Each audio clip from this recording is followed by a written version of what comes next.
হজে যেতে ইচ্ছুক সবার জন্য শুরু হয়েছে নিবন্ধন।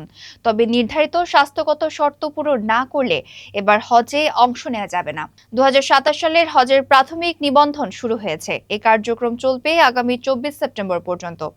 ধর্ম বিষয়ক মন্ত্রণালয়ের নির্দেশনা অনুযায়ী ১৫ বছরের কম বয়সী শিশু, হৃদযন্ত্র, ফুসফুস, লিভার বা কিডনি দুরারোগ্য রোগে আক্রান্ত ব্যক্তি, গুরুতর মানসিক বা স্নায়বিক রোগী এবং ডিমেনশিয়ায় আক্রান্ত ব্যক্তিরা হজে যেতে পারবেন না। এছাড়া কেমোথেরাপি, বায়োলজিক্যাল থেরাপি বা রেডিওথেরাপি গ্রহণরত ক্যান্সার রোগী, সক্রিয় সংক্রামক রোগে আক্রান্ত ব্যক্তি এবং গর্ভাবস্থায় শেষ ২ মাসে থাকা বা ঝুঁকিপূর্ণ গর্ভাবস্থায় থাকা নারীরাও হজে অংশগ্রহণ করতে পারবেন না। AKS অর্জন করল গিনেস ওয়ার্ল্ড রেকর্ডস। AKS সরকারি ও বেসরকারি উভয় ব্যবস্থাপনায় প্রাথমিক নিবন্ধনের জন্য ৩.৫ লাখ টাকা জমা দিতে হবে। এর আগে ৩০,০০০ টাকা দিয়ে প্রাক নিবন্ধন করতে হবে।